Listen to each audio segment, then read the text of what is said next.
morning to you. Thank you for finding time to be with me this morning. My name is Miriam Ogutu.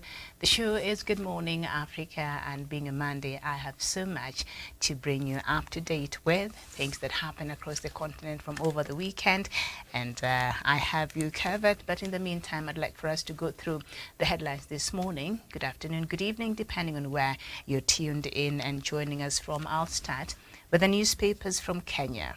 Start with the Star newspaper. Uhuru men have been humbled in defeat. Ruto. He says they're living in shame, humiliation for trying to thwart people's will. He needs to move on now. The story is on page 4 and 5 on the Star newspaper. Case against us is political. DCI cops tell court oppose detention. That story is on page 2. EACC MPs hiring their spouses, children and staff. The story is on page 6. Mudavadi to be at Treasury building, the office as office repaired. The story is on page 7. Wanga Kidero fight over Raila name in petition. The story is on page 25. The Standard newspaper, the main headline, unions oppose Ruto plan to hit salaried staff. Workers say unless the cost of living is brought down, the next tax plan will be an extra burden. But President maintains he will push through with a recommendation to have employees in formal jobs pay up. Stories on page 4 and 5. Jitters in Mount Kenya over Azimio future. Find that on page 10. How former presidents used to vet ministers. Page 6 and 7. CBC review team begins taking views. That story is on page 13. Grief as 153 die in South Korean party. It was a Halloween party. A story is on page 25. Okay. The Daily Nation this morning, acid test for Raila. The Azimio la Umoja One Kenya coalition exit clause comes alive next week, triggering a fresh dilemma for Raila Odinga and the outfit, which does not seem to have clear post-election plans. Jostling ahead of the 2027 elections also poses a major headache in the coalition, with the opposition chief indicating he is not ready to retire after his 5th presidential loss in August 2022 elections. That story is on page 7. Out in the cold, a top Ruto loyalist wait for state jobs. It's up there. You find that on page 4 and 5. Doctors find bullet lodged in chest of Pakistani journalist. Pathologists conducting a second post-mortem on the Pakistani journalist who was killed in Kenya last week found a bullet lodged in his chest. Nation can now reveal. The story is on page 2. More than 150 die in Seoul Halloween stampede. On page 24. 3 million learners set to sit largest exams ever. The forthcoming national examinations of grade 6, Standard 8 and Form 4 learners will be administered and marked by the highest number of teachers so far. The examination will also involve the highest number of candidates in the history of the country, totaling over 3 million. The story is on the back page on the Daily Nation. So let's look at some newspapers from across Africa. We look at the Sowetan from South Africa. Another weekend, another shooting spree. And then Pretoria News, also from South Africa. Poor sound quality, a letdown at coronation. I think they're coronating the Zulu king. I believe so. They were over the weekend. Newsday from Zimbabwe. ZANU PF alarmed by CCC rural gains. And then the Daily News also from Zimbabwe. Brave chevrons in agonizing laws. And then the Nation from Uganda, not from Uganda, but the Nation from Nigeria. I see face there, renewed hope. The APC, I think the APC presidential candidate is the one on the front page. The Guardian newspaper, also from Nigeria, 2023, economy in dire straits. OPS tells candidates go beyond rhetoric. Very well. The Daily Monitor from Uganda. Names in race for BOU governor seat. New vision from Uganda as well. 7,600 teachers paid for no work. 7,600. Those, I think, what we call here the ghost workers. So they're being paid for no work. Okay, so let's just look at some news in details, and then we shall come back to our main topic of today. And we start with some news on the Democratic Republic of Congo, where the African Union has called for an immediate cessation of fighting in the Democratic Republic of Congo, where rebels have been advancing towards a provincial capital in the east of the country. The DR Congo has expelled the Rwandan ambassador, accusing Kigali of supporting the M23 rebels, who are now threatening the city of Goma. It follows the takeover by the rebels of a key transit town in the east of the country. Rwanda has repeatedly denied the allegation that it supports the rebels. The town of Kiwanja fell to rebel hands on Saturday, potentially cutting off the regional capital Goma from the north of mineral-rich North Kivu province. The AU has urged all the parties to engage in constructive dialogue and is calling them to peace talks in Kenya next month. We head over to Ghana, and the president, Nana Akufo-Addo, says the country is experiencing its worst economic crisis. The president said in a televised address to the nation on Sunday. He said that the country is in a crisis, and he is not exaggerating what he's saying, and he cannot find an example in history when so many malevolent forces came together at the same time. The Ghanaian cedi has depreciated by over 50% this year and is listed as world worst performing currency against the US dollar. Mr. Akufo-Addo blamed speculation and illegal forex traders for the depreciation, adding that the central bank would clamp down on perpetrators. Fuel prices have been rising in the country, and the inflation has risen to a record of 37.2%. Announcing a raft of measures to address the crisis, the president said the government would maintain a 30% cut in the salaries of the president, vice president, ministers, and other government appointees. Ghana is also negotiating a $3 billion IMF bailout program. The president assured investors in government treasury bills and other financial instruments that they would not lose their money because of the deal, amid concerns that a possible debt restructuring agreement could affect the investors. Head over to Burkina Faso. Suspected jihadists have ambushed and killed 13 soldiers in Burkina Faso's eastern province, security sources told the AFP on Sunday. In the latest violence to shake the insurgency-torn West African nation, 4 members of the defense forces were also wounded in Saturday's attack along the road linking Fada and Goma with Natiaboni. One of the sources said the ambush comes after the powerful support group for Islam and Muslims, GSIM, which is linked to Al-Qaeda, claimed Friday it carried out an attack on a military base in Djibo, a major northern town that has been under jihadist blockade for 3 months now. The army said at least 10 soldiers died and 50 were wounded in that terrorist assault in the 14th Regiment on Monday. The army added it killed 18 terrorists in mopping up operations. GSIM also claimed responsibility for an attack on a supply convoy heading for Jimbo on September 26th that left around 37 people dead. 27 of them soldiers. Dozens of truck drivers are still missing from that attack. And then we head over to Congo, but I think I read this news, but I'll just look at it again, where the Democratic Republic of Congo has given Rwandan Ambassador Vincent Karenga 48 hours to leave the country in retaliation for Rwanda's alleged support for the M23 rebels in the Congo's eastern provinces.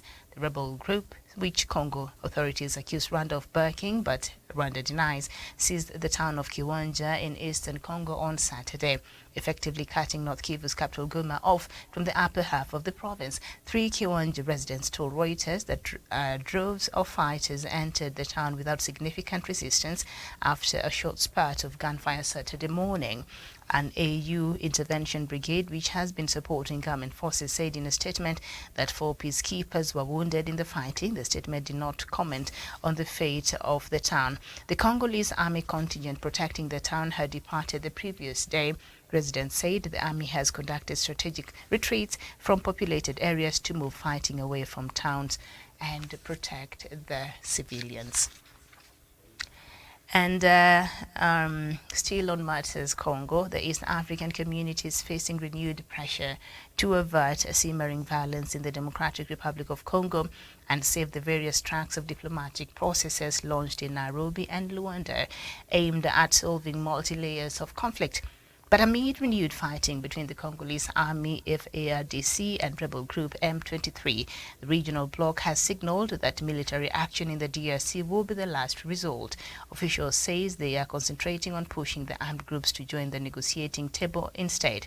From November 2nd, Nairobi is expected to gather the various warring factions in a second attempt to convince them to abandon war for political talks. The challenge, however, is that Kinshasa has said it will not accept the M23 to the table, saying the group is being externally financed to continue the war. And then we head over to Sierra Leone, where the leader of Guinea's ruling junta, Colonel Mamadi Doumbouya, was greeted in Freetown during a visit to neighboring Sierra Leone. Doumbouya was met by Sierra Leone's President Julius Maada Bio and promised to strengthen the ties between the two countries. Colonel Mamadi Doumbouya led a coup in September 2021, ousting former President Alpha Conde. Since October last year, Doumbouya is serving as Guinea's interim president. Head over to Malawi, and the police in the capital Lilongwe arrested organizers of an anti-government protest and about 30 others for allegedly inciting violence. Police spokesperson Peter Kalaya told the Voice of Africa that the violence started when the protesters were denied permission to present a petition directly to the president at his state residence.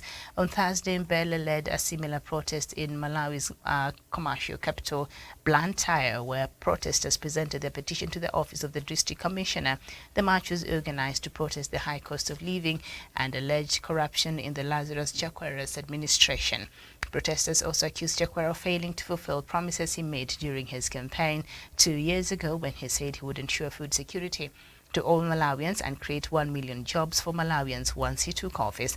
The president said during his State of the Nation address last week that he was doing everything possible to address people's concerns. And then we head over to Burkina Faso. More than 4,000 people have been displaced this year in the northern, not Burkina Faso but Togo, but they're related, okay? So more than 4,000 people have been displaced this year in northern Togo after the security climate worsened following jihadist attacks in neighboring Burkina Faso, the government has said. Togo and its West African coastal neighbors Benin, Ghana and Ivory Coast are facing increased spillover and risk of attacks from jihadists operating across their frontiers with Niger and Burkina Faso. Among the displaced are Togolese who have fled their villages and also Burkinabe residents who had crossed the border to escape jihadist attacks. The National Agency for Civil Protection, ANPC, in June identified in the prefecture of Ton in the far north of Togo more than 600 Burkinabe from Mandjori in the southeastern of Burkina Faso. Togo has suffered at least 5 terrorist attacks, including 2 deadly assaults since November 2021 in and far north of the country. The country was hit in mid-July by a bloody attack carried out by unidentified armed individuals, according to the army, which did not communicate a precise toll. When they were speaking, they said several people were dead and a few were wounded.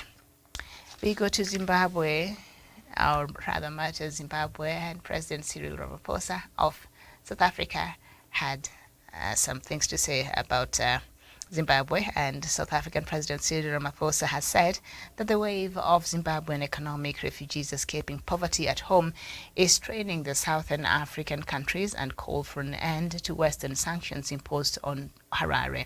President Ramaphosa said this in response to a question on the challenges of migration during a joint media conference with visiting Spanish Prime Minister Pedro Neto. He said South Africa is dealing with challenges arising from geopolitics, rising unemployment and inequalities, and cannot therefore carry the extra burden of taking care of Zimbabwean migrants. So that is what he said. Okay, and then we go to Sudan. An estimated 3,000 people demonstrated on Saturday on the streets of the Sudanese capital Khartoum against UN mediation efforts between civilian and military rulers. The gathering took place in front of the headquarters of the UN mission in Sudan. The crowd chanted pro-Bashir slogans and banned photos of UN envoy Volker parties. The demonstrators described the UN-led efforts as foreign interference and called for Islamist rule in the country. So those who are pro-government protesters, of course, they're sponsored by the government of Sudan, are the military rulers there on Saturday. And then we end with some news from Somalia, where there was a huge increase in the death toll from 2 successive car bombings in Somalia on Saturday. At least 100 were killed and close to 300 others were injured in the 2 car bombings, according to Somalia's President Hassan Sheikh Mohamud. Mohamud made the announcement after visiting the site of the attack in the early hours of Sunday. He appealed to the international community to send doctors and medical supplies to treat the wounded. Mohamud urged the public to go to the hospitals and donate blood for those injured in the attack. He also vowed to give free education to the children left behind by the victims killed in Saturday's attack, as well as the children of deceased victims of other Al-Shabaab attacks. The car bombings targeted the education ministry, located at one of the busiest intersections in the capital.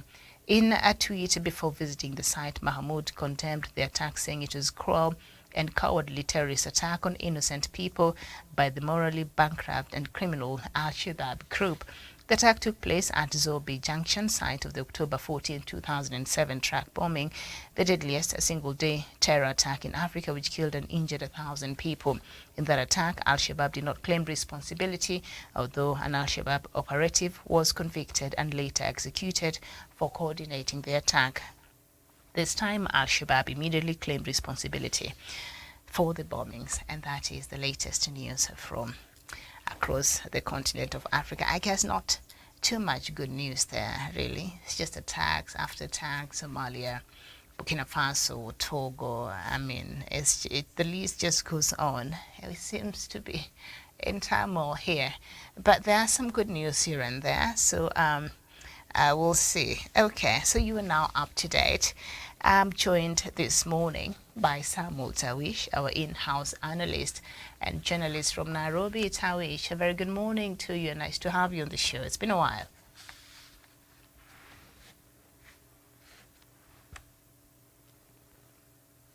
We can't hear you.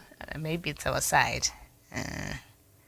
Let them, the engineers, see if it's on our side or it's your connection, and then we can just move on. So perhaps we look at this Zimbabwean story. What President... You cannot hear me here? Yes, I can hear you now. I think loud and clear. Good morning. Good morning to you, Miriam Mogutu, and good morning to all our viewers watching this program in Kenya, Africa, and the rest of the world. Indeed, it's been a while when I've been on this program, but I'm glad and have the pleasure really to join you on this program, and hope that we are going to have a very nice discussion on various topics touching on the African continent. Yes, we are, and then shortly we shall look at the COP27 that is set to take place in Egypt. Of course, it has been met with a lot of protest. The human rights organizations who are protesting, holding that a very important summit by the United Nations Environmental Program. You know, it's under EP program there on the environment and climate change and all that. So they were saying Egypt's record on human rights, it's not okay. So by the UN deciding to hold this summit in Egypt, it's like they're endorsing the regime there, and they're saying whatever you're doing, Al-Sisi, is fine. I don't know, when do we separate politics from such matters, but we will come to that shortly.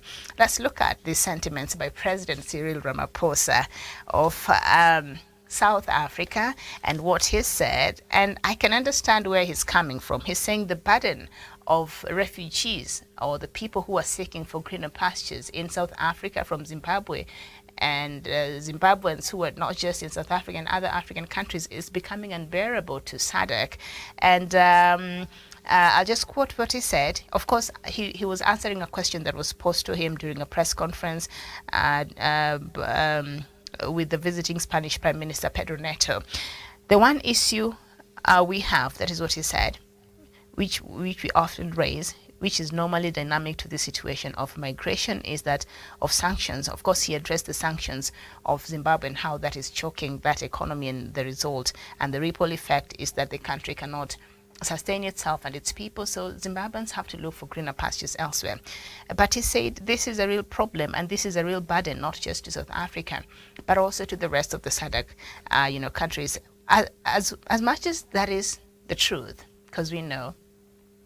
But when you look at the times, And in South Africa, the way you know them, and then the history of xenophobia.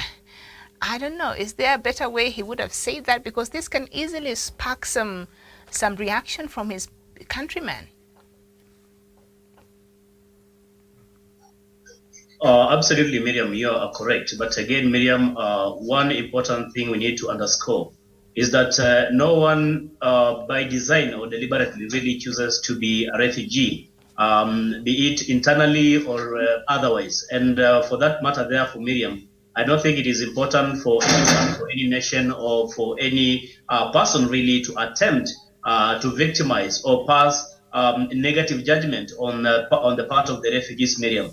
And SADC or the East EAC or even the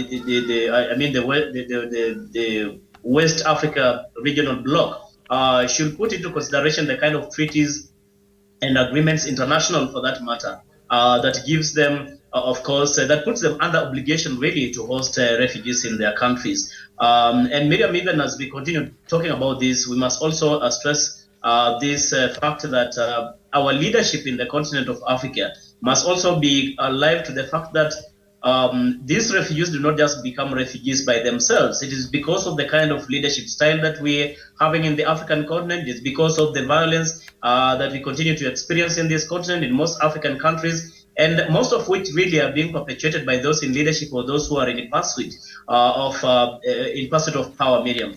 And if there's anything that this leadership can do or these countries can do really to try and reduce, if not to eliminate altogether, incidences that are going to force people or the circumstances that lead people really to become refugees. Miriam, I think that will go a long way in addressing or giving a permanent solution to the problem we are having at the African continent, more so on the refugee front. Because again, in as much as we want to get a permanent solution, or in as much as there's that loud cry coming from host countries that perhaps they are being overwhelmed by the number of refugees, that an influx of refugees.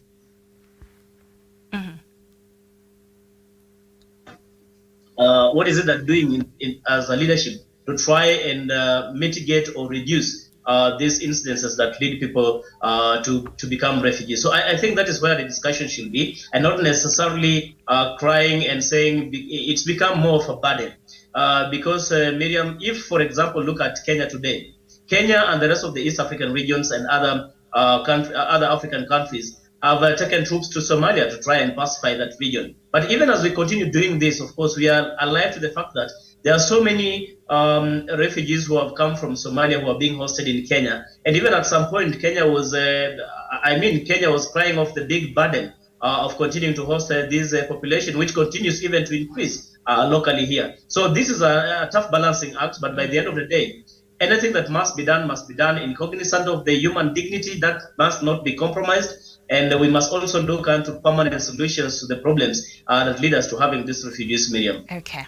All right. Thank you so much. Yes, indeed. And of course, South Africa is a signatory to the convention, the UN Convention on Refugees. So I don't know, but I do understand what they're saying. So I'll just, maybe just a bit of what Ramaphosa said there. He said sanctions applied, for example, on Zimbabwe are having a negative impact not only on Zimbabwe's economy, but also on a number of countries in SADC, the Southern Africa Development Community. They're also having a negative impact on our South Africa because as the sanctions weaken Zimbabwe's economy, Zimbabweans are forced to migrate to come to our country and other countries in the sub-region. They flock to Botswana. They flock to South Africa, they go to Namibia, they exert enormous pressure on us. So we are saying those sanctions should be lifted and should be able to bolster the economies of these countries so that people can have less of an incentive to leave their countries to go to other countries because the economies will be growing. He said, once again, we call on the various countries that have applied sanctions on African countries, particularly Zimbabwe, to lift those sanctions so that the economy of that country can get back on its feet and can be what it used to be. In that way, Zimbabweans who have left Zimbabwe will find it a great incentive to go back to live their lives normally in their country. And I wouldn't agree more. What are your thoughts on that, Tawish? These sanctions that continue to cause a lot of damage on Zimbabwe, but they wouldn't listen. What can Zimbabwe do at this point? I think SADC as a bloc has spoken against it, but it seems to fall on deaf ears. Miriam, I mean, the issue of sanctions, and we've seen, of course, most African leaders and African nations are really crying foul because of these sanctions that are being imposed on most African countries. Of course, they've had negative effects on the continent and on the targeted nations. But again, I think, Miriam, we also need to go to the drawing board and ask ourselves, how did we get where we are in the first place? What led us to being sanctioned or sanctions being imposed on these respective countries is because of some of the ills maybe that these nations or the leadership in those countries are perpetuating against innocent civilians. Maybe failure to uphold the rule of, to uphold democracy, or giving opportunity for voice of dissent, and so many, of course, issues that most of these nations really face. So I think in as much as we will continue to make this passionate appeal, even to the Western power countries and the European nations, even the United Nations and others, to maybe to try and see what they can be able to do to harmonize and maybe lift some of these sanctions that continue to negatively affect some of these African countries. We must also go back to the drawing board and ask ourselves, what is it we are doing wrong that we should otherwise be doing right? What made us, are there any kind of significant changes that we have experienced or we have committed to undertake in terms of trying to correct some of these ills, so that at least we are giving a reason or room for this, for the United Nations or the international organizations to try and lift these particular sanctions in these countries. As for Zimbabwe, Miriam, just like you've talked about Zimbabwe and South Africa and some of these nations, I think there's more that, say, for example, Zimbabwe has to do. Because again, during the reign of President Robert Mugabe and the coming in of the now President Mnangagwa, so much was expected out of the new leadership that perhaps we are going to have a completely new paradigm shift in terms of leadership, and having a complete divergence from what was the leadership or what defined the leadership of President Robert Mugabe, the late now. And so that has not since been realized according to observers and political pundits. And it therefore is a big indictment on the part of President Mnangagwa to try and do things the right way. Otherwise, the fate that befell his predecessor, that is Robert Mugabe, may as well, of course, be his, destiny, because the people of Zimbabwe still continue to yearn for that freedom, for that democracy. They want the economy to improve. But we cannot say that there's really so much. In as much as the President Mnangagwa has tried his level best at least, but I think there's still a very big gap in terms of bridging the difference that was and where we are today in Zimbabwe. And in itself, Miriam, I think if the sanctions are also negatively affecting or impacting on any effort by Zimbabwe to try and regain its footing, then I think it's only right that the United Nations and the rest of these other nations, I beg your pardon, that have imposed sanctions on Zimbabwe could try to reconsider and see whether they can lift these sanctions. And maybe through that, Zimbabwe can as well maybe see itself doing the right thing and getting back to its footing, getting into the right trajectory and trying to rebuild the economy and uplift the livelihood of the people of Zimbabwe. But as it is today, it's still a long journey, but we all underscore the fact that it cannot be a one, it's not more of a one-day event. It is a process. To try and fix the economy, to try and make sure that people get job opportunities, to try and see that the opposition and those in government can also be able really to differ constructively and on principle, and not what appears to be witch hunt or witch hunt on the part of the opposition. Miriam, when we get to that level, then we'll say Zimbabwe is making strides in as far as growing her country is concerned. But as it is, I also join President Mnangagwa and the rest of the Zimbabweans ready to call for the liftings of those sanctions, because again, they are affecting the ordinary Mwananchi more than they're affecting the elites in Zimbabwe. And I do not think that was the desired goal or objective of the sanctions in the first place. You don't think that was the desired goal? Sanctions is It's a or part of. maybe it was more of trying to push or force or coerce the leadership to try and do the right thing. But again, you see, Miriam, for the elites in Zimbabwe, they continue to enjoy their lives in luxury. Yeah. They continue to have their meals every other day, and they enjoy every other thing Yeah. that they will need. But the issue of sanctions, Miriam, as it were, is affecting the ordinary Mwananchi more than the elites who should be the ones really being targeted by these sanctions. I think we need to really have a line in terms of these sanctions and what kind of effects does it have on the ordinary civilian who has nothing really to do with the kind of ills that continue to bedevil that nation. Okay, all right, thank you so much. I'm learning from a diplomacy class that the sanctions are also part of diplomacy. So it is there. And even as we look at COP27, where this year's, the world shall be meeting from the 6th of November. Like I said, there have been protests by human rights organizations saying Egypt is not the right place for the world to gather for this very important climate conference because of its record as far as human rights abuses. We do have political prisoners in Egypt. Everything that Zimbabwe is being accused of is several times worse in Egypt. But the world does not have a problem going to Egypt and holding such an event in Egypt and supporting the government in Egypt.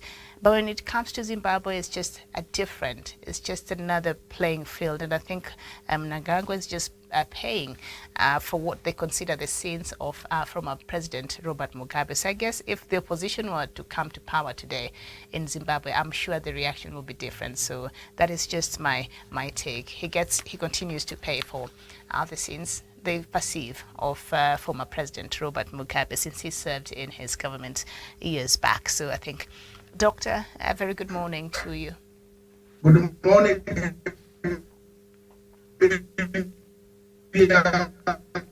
Much. It is your connection is really bad. We can't get you.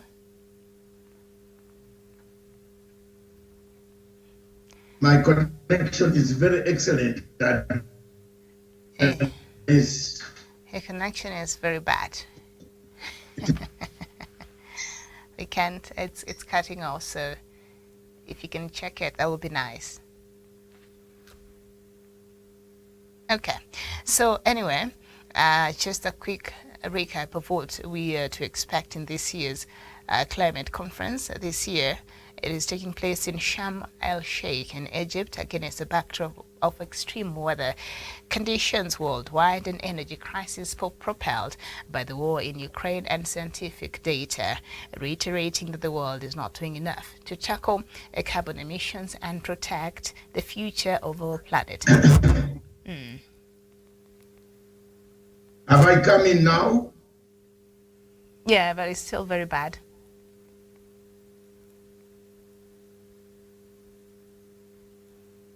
Okay. Can you try talking now? It appears. Yeah, thank you very much. Can Tawish open up his dialogue? We'll see him live, please. Tawish, let's always be live like this. Are you hearing me, Miriam, now? Now you're okay. Hi. What's going on? Is it Tawish who was interfering with my... No, Tawish's was okay, and we were talking for the past few minutes. His was fine. No, it is him. I don't have the instruments to interfere with the... Neither do I have instruments. But there's something written here on my network.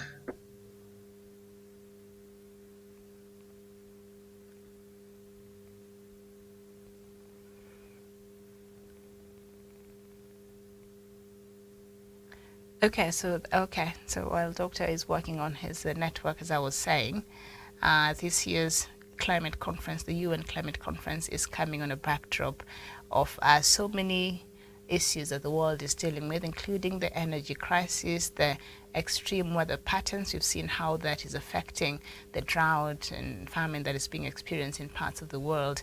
Even countries that did not suffer these adverse effects before are now suffering.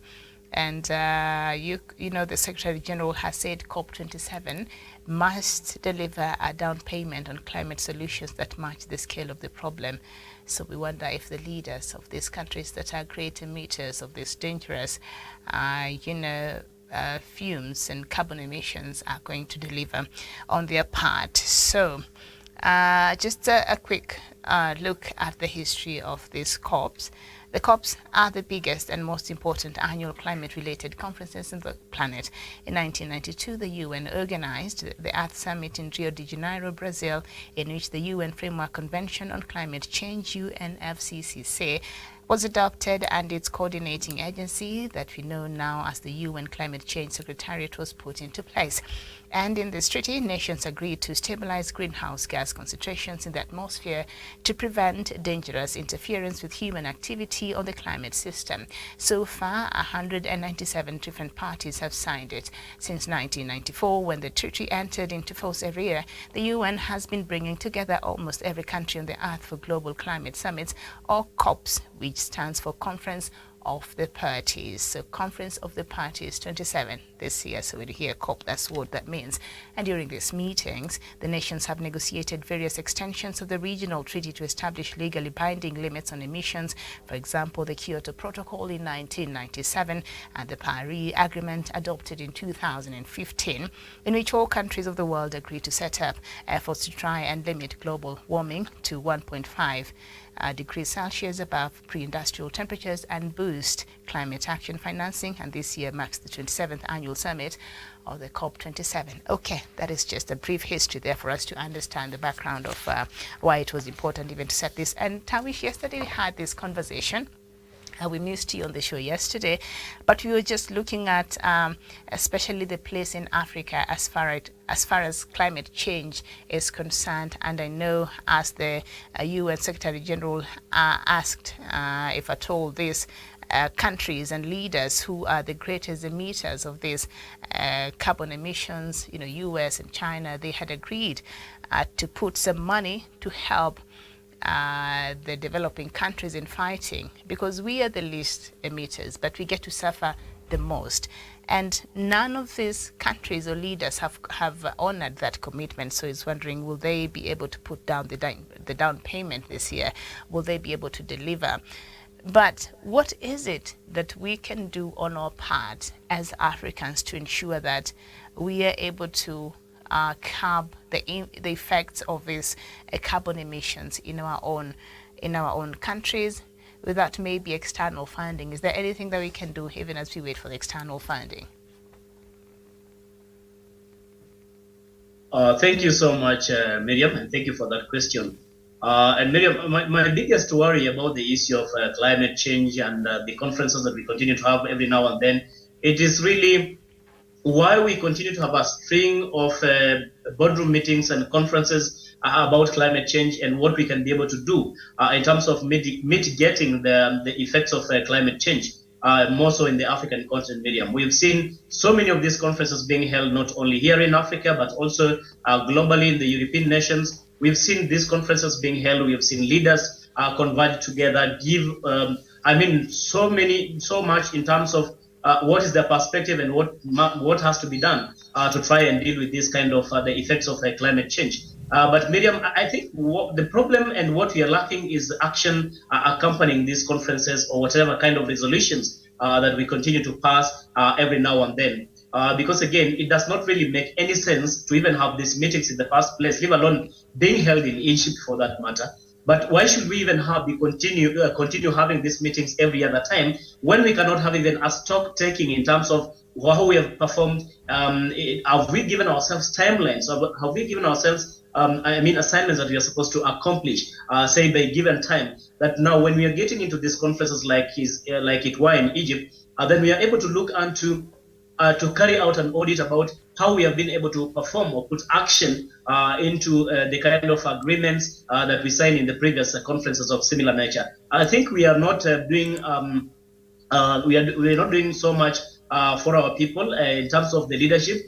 And you're asking the question, what is it that the African people and the African leadership can do? Because we are the one who are bearing the biggest of brunt in terms of the effects of climatic change. as the African people, in as much as we are not the biggest emitters, but we are the people who are suffering a lot out of this. I think it's a big challenge. Instead of us continuing to wait for donations, for funding, for these monies to come from the developed nations or even from the Western power countries, why can't we be able to have a one pool of resources in terms of finances and have a coherent program that we are going to implement to take action on to be able to deal with these issues? Because, Miriam, I mean, the Western power countries, these other nations, China and others, who are the biggest emitters of course, pollution and in terms of causing these effects of climatic changes, Miriam, are not so much concerned as compared to the African people. Today, Miriam, you cannot tell me that, for example, even crops in the African continent,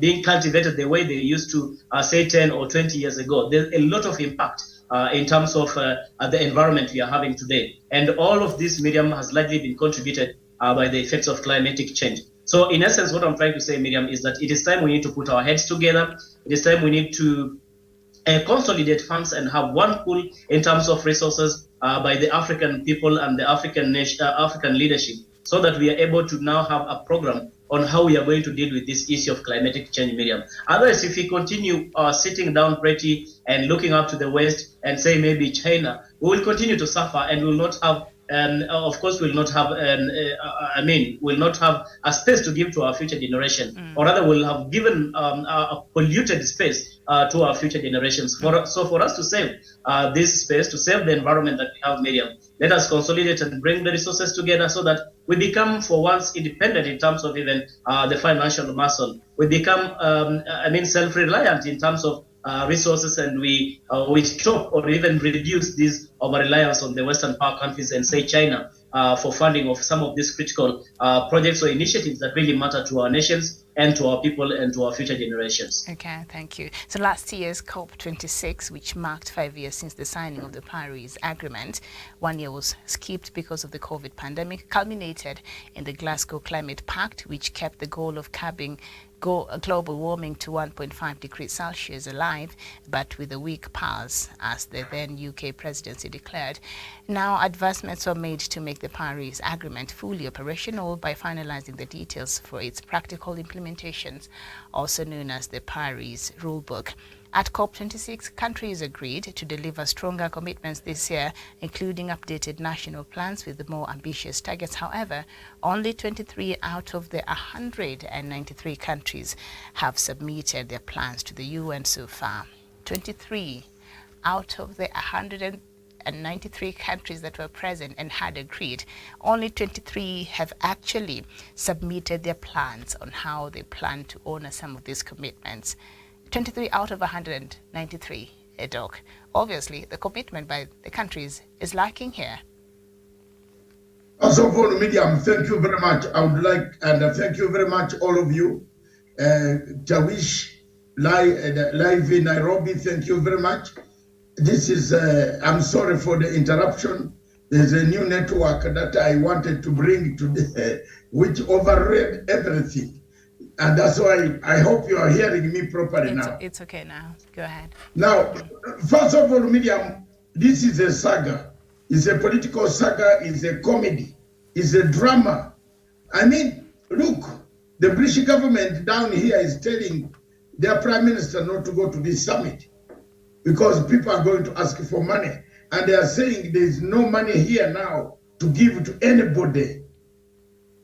You have read some of the newspapers in Britain. The Sun has said, why should he go? He's going to be asked for money. Does he have the money to give? So there is that, unwillingness on the superpowers, which are the biggest polluters of this planet Earth, with industries, with emission of carbon, that they are not interested in coming to El Shamarek, to Egypt to discuss this. They are not, and they are not coming. Miriam, you remember they promised 100 billion. Where is it? And you are telling me 23 countries only have submitted and they have agreed on that. What about the rest? The Kyoto Agreement, nobody is talking about it. So to me, it is just a club of people coming together to see the perfumes and enjoy the sunshine of El Sharmek, and I come back with no resolutions. Point number 2, Africa, from the African point of view, Miriam, we are not united. We just go to this conference like individual countries. We don't support our other leaders who come in to make decisions. We are not supporting leaders who are making points on the floor. So we have created a very serious situation where we don't have resolutions backed up by majority.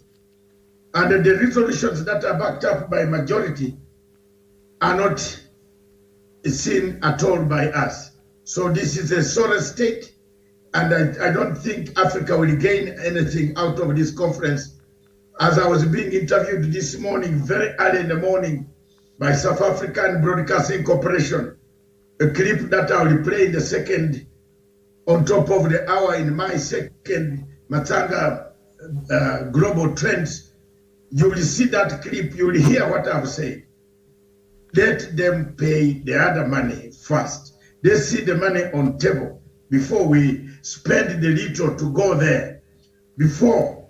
And another point that must be made very clearly, Miriam, is yesterday I didn't know that our topic was picked very widely. the mess we are in. Are we victims or they are victims? Who is a victim here? It was picked by a very important television station in Germany, and it was broadcast. We are a mess ourselves.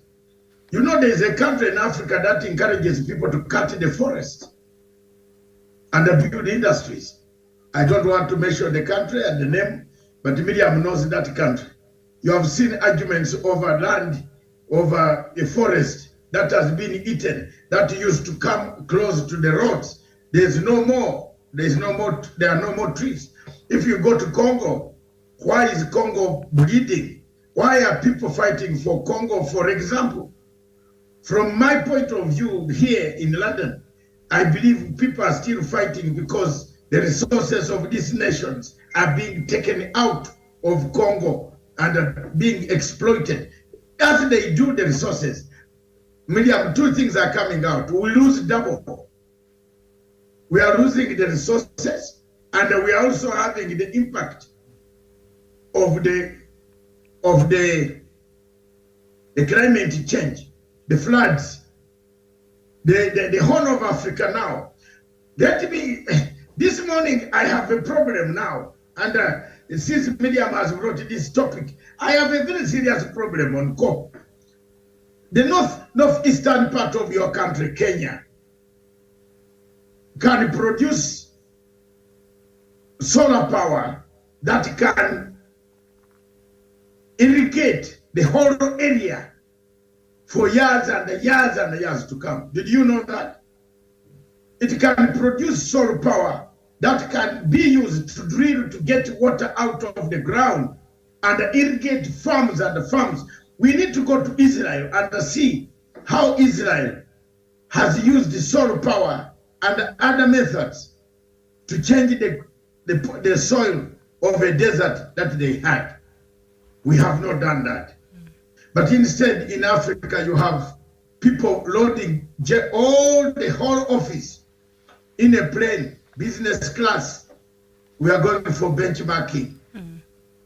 What do we benchmark here?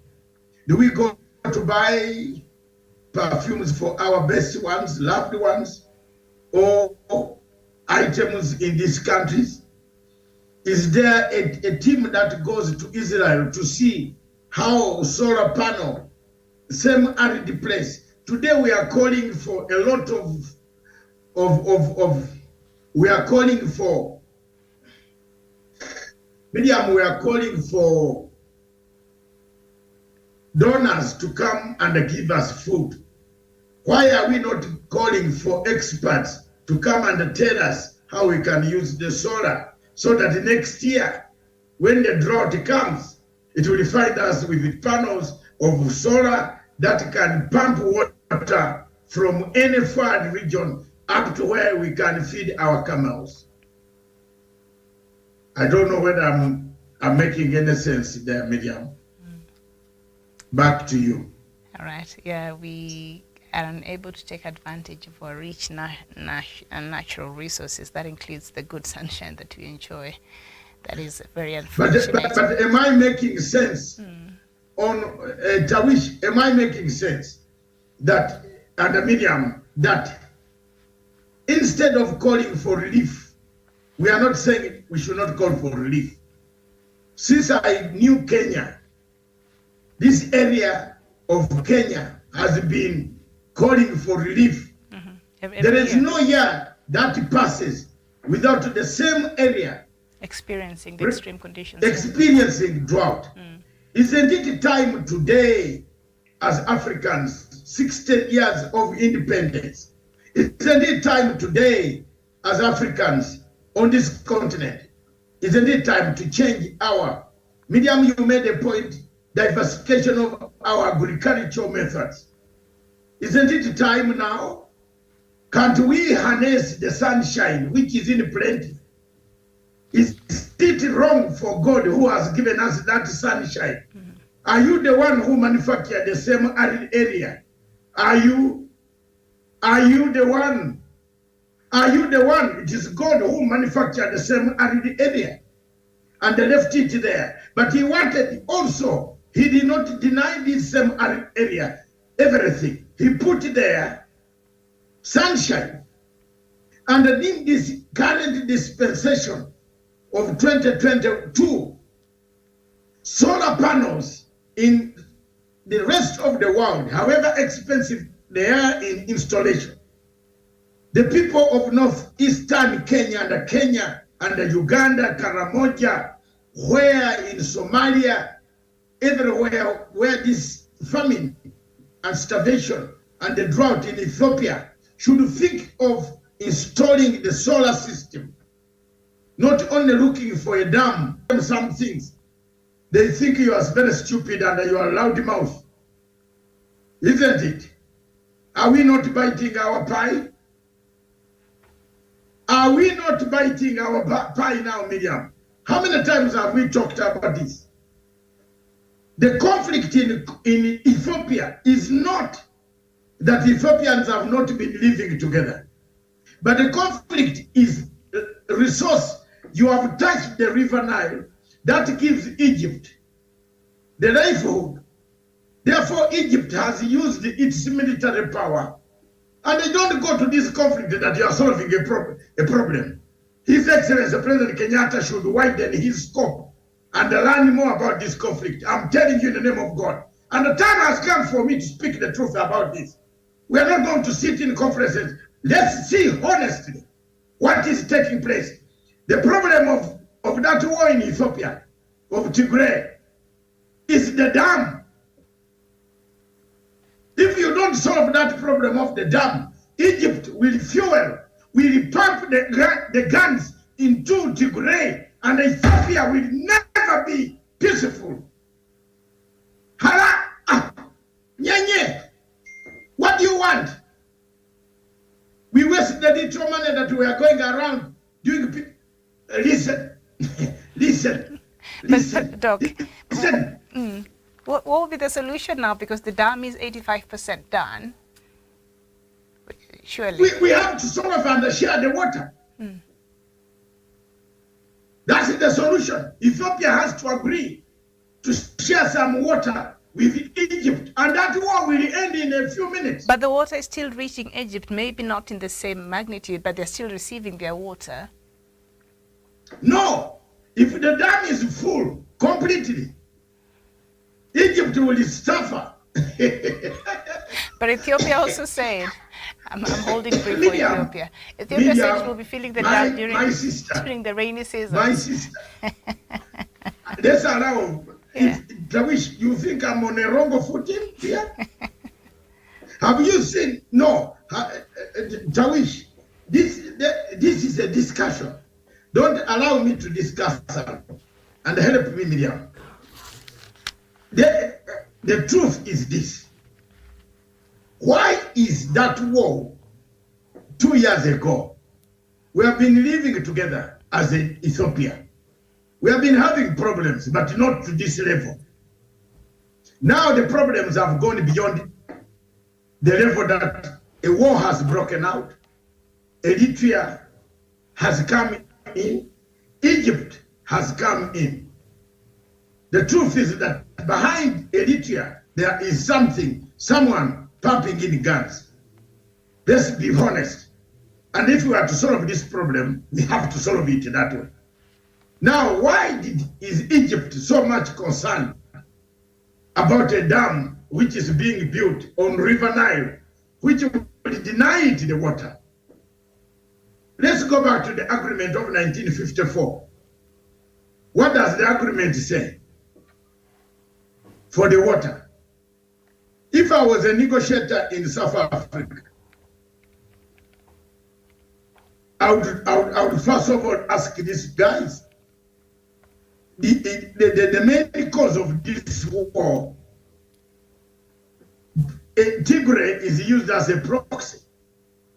But Miriam, the main problem of this war is that dam. If Egypt had a way of bombing that dam, which would now, the water would kill so many people. You know that if they bomb the dam now, the water will kill so many people down because the water will not be manageable. Now the dam has passed. It has been built. Can we talk about the water, the sharing of the water from that dam? And you will see the war in Eritrea, in Ethiopia will be the end. People will live together and start rebuilding their homes. They have been shattered. Genocide has happened. And one of the problems of international agencies is not to look for the root cause. And I've been talking on this platform here, Miriam. Today you are my witness. Don't say I did not say it. Didn't I tell you that Tanzania is very quiet on DRC Congo? Why? Why? Don't scratch properly and tell me. Didn't I tell you? How about because Tanzania say we're eating up. We're eating up the other show. Can we just take a break and then we come back fresh? We talk about these things on the next show as we look at the DRC in detail. Now? Yeah, we take a short break and then we come back with the other show and then we can look at that. Have I gone again? Because we're already talking about the topics on the next show on the DRC. What do you think? We take a break, we come back? I am a very disappointed man. I know, it's a lot to unpack this morning from the continent. I'm with you. I'm a very disappointed man, Miriam. I understand. Because, you know, I was talking of COP27. Let Tawish just make one comment. Was I wrong on this format of saying the water is the problem of the war? You know, Dr. You've registered a very, very strong point there. And I think this is a discussion that needs to be taken to another level because if really this precious resource that is water that is making Ethiopia, Egypt really to fight, and then I think they have to come to the table and agree on the way forward on how this water is going to benefit all the both countries. Because again, you know, God gave us these resources so that we can use them really for the benefit of our people. We can use them to improve the livelihood of the people, but not as a source of conflict as it were today. I don't think that is what God purposed when He made this water to be there, especially as is the case for Ethiopia and Egypt.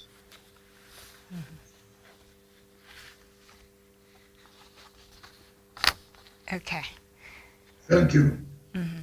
So we seem all of us to be having hiccups. Tawish also has had a hiccup. The saliva has gone inside. You are going to eat meat. So thank you very much, Miriam. Back to you in Nairobi, Kenya. All right. I have woken up nicely with a lot of energy on Monday. I want to punch. All right. Thank you. Let's reset and come back and punch proper. Okay, thank you so much for watching. We shall be back. Don't go too far with another conversation. And we do have several topics lined up for you that we shall be looking at, the global international news making headlines and also some from Africa. And we shall continue with some of these conversations. This has been Good Morning Africa. My name is Miriam Ogutu. Good morning.